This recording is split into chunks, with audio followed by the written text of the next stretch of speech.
আপনারা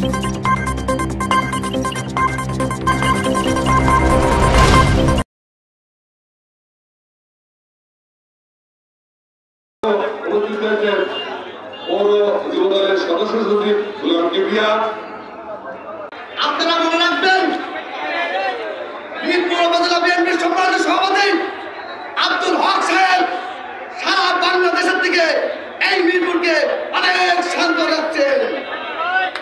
কাজেই অনেকেই দুষ্কৃত ষড়যন্ত্রকারী সবাইকে সতর্ক থাকার আহ্বান জানাচ্ছে। অক্সিজেনের ছাড়া নিচে যারা থাকবে তারা শান্তিতে থাকবেন, অক্সিজেনের সামনে যারা থাকবেন তারা আমরা মিরপুরের উন্নয়ন করবেন। আমি সংক্ষেপে কয়েকটা কথা বলবো। এই আমলাবাসী আপনারা কি জানেন আমার বিএনপির সভাপতি আব্দুল হক সাহেব আপনাদের জন্য কি করছেন?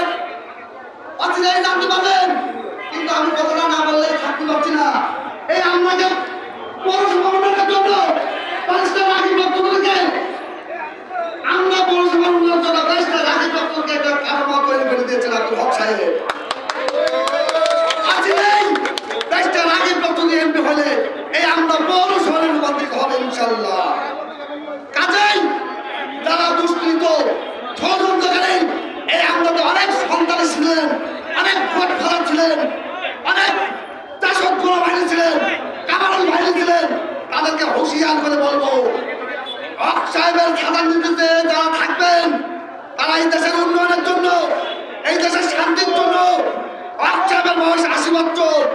উনি রাজশাহী বিশ্ববিদ্যালয় সর্বপ্রথম মিরপুর উপজেলায় ইংলিশ অনার্স মাস্টার প্রথম মিরপুর উপজেলার সন্তান হক সাহেব।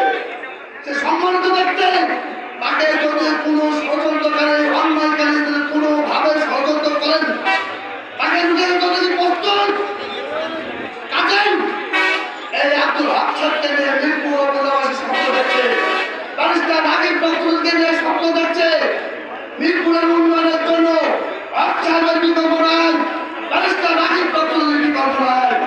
কাজেই ষড়যন্ত্র চলে আসুক, আপনারা ইনশাআল্লাহ দেখবেন আগামী দিনে এই আমলা মিরপুরে তারেক রহমান আসবে ইনশাআল্লাহ। ব্যারিস্টার রাকিব বক্তব্য সহ তারেক জিয়া সহ এই মিরপুরে ইনশাআল্লাহ আসবেন। কাজেই আপনারা সবাই শান্তিতে থাকবেন। হক সাহেব ভাগ্য উজ্জ্বলে ভাগ্য ভালো বলার শপথ ছিলেন, তাই এই মিরপুরবাসী শান্তিতে আছে। একটা মারার হয় নাই, একটা রুগী হাত পড়ানো যায় নাই। অপরিত ৩ মাস আগে মাঝে মধ্যে মারা, মাঝে মাঝে রক্ত উত্তর করে মানুষ অনেক শান্তি লাভ করছেন। আমার দলের পক্ষ থেকে আমি একজন যুবদলের নেতা, আমি তাকে অনেক সম্মান করি এবং তাকে ধন্যবাদ জানাই।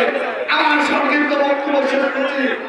বাংলাদেশ জাতীয়তাবাদী যুবদল জিন্দাবাদ, বাংলাদেশ জাতীয়তাবাদী দল জিন্দাবাদ, সাহিত্য অমর খালেদা জিয়া জিন্দাবাদ, আগামী রাষ্ট্রনায়ক তারেক রহমান জিন্দাবাদ, ব্যারিস্টার রাকিব বক্তব্য জিন্দাবাদ। এই আমলার মাঠে হক সাহেবের ঘাঁটি। এই বলে আমার সংক্ষিপ্ত বক্তব্য শেষ হচ্ছে। আল্লাহ হাফেজ, আবার দেখা হবে ইনশাআল্লাহ।